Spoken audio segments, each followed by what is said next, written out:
welcome to my channel. My name's Andrea, the Cumbrian Crafter. I've come on today to show you my first 7 index cards which I have decorated for the DY iCAD 2025 challenge, which is over on Instagram, held by a lady called Tammy.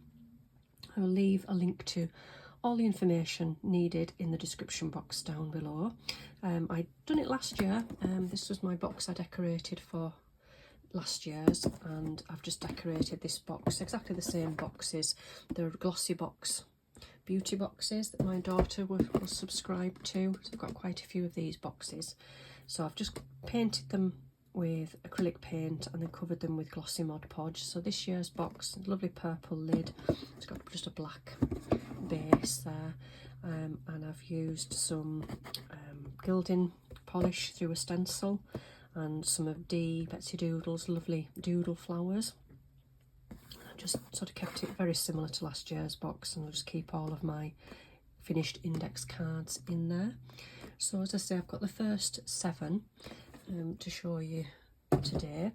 So I've done a title card, which I didn't do last year. I didn't know that was a thing. As I say, it was my first time of doing it last year. So this year I realised that you can do a title card. I think gets you sort of get you started and getting into the frame of mind of creating an index card.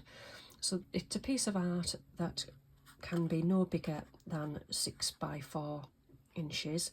A lot of people do use the lined proper index cards, which I don't have any of, and I didn't want to buy any, so I just make sure that all of my pieces of art are on nothing bigger than a 6 by 4 inch. Just any card that I can find in my stash. So this was my cover card for this time, my title card. So the first prompt is glimmer, and this is my one for glimmer. So this is using some Lavinia stamps, lovely fairy. I don't know whether you can see the glimmer on the little lantern that the fairy is carrying there, and there's also some glimmer in these little houses on there. Got the moon in the background, lovely ink. I love doing this ink effect on there. But that's the first one. The second one is spring, and again I used Lavinia stamps. It isn't a theme that I'm going to run through the whole of the challenge this year. It's just a coincidence that I reached for these ones again for the second one. So I've just got some dandelions and just things that remind me of spring this year. And the little bee there's got glittery wings. And this stamp here, I've just got this recently. I bought a bundle of stamps from Vinted, and there was quite a lot of these. The Clarity Club, I don't know what that is, whether it was some sort of club you could be part of to do with clarity stamps, but this one, it's a really thick stamp and it stamps really well, so just stamp that in that space in the sky there. So that's the second one. Third one is cobalt.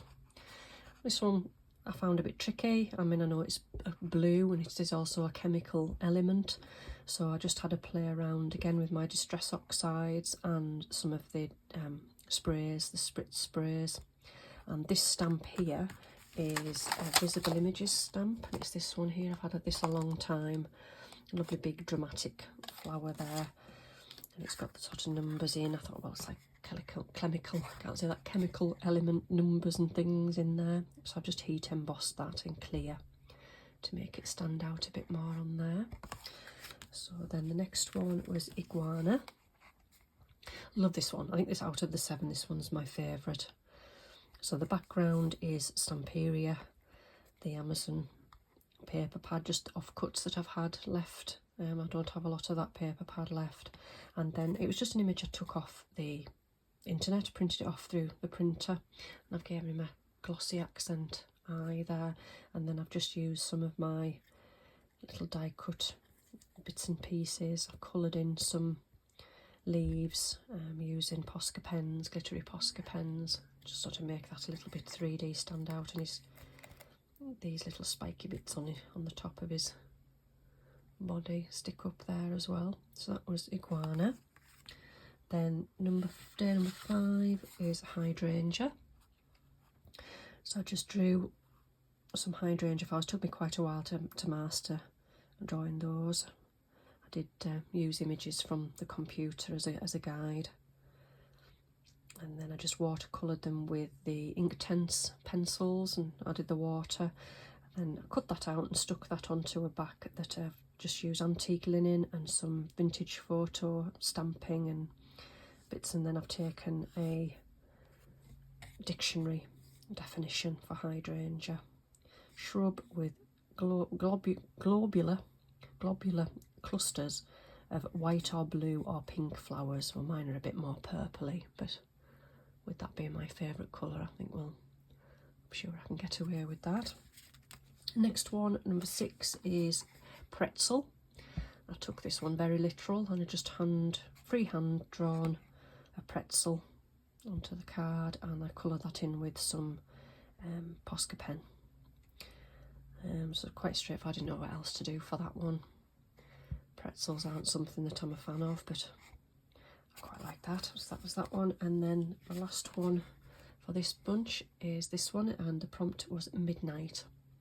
So I wanted to keep this really dark, and I've obviously got the moon behind the really dark clouds, and this die set here was this Sizzix Tim Holtz one here with the buildings.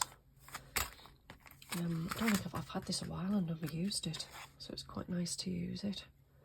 I was going to put little lights in the windows, but I thought, no, midnight, it's very dark. So I've just left that really, really plain.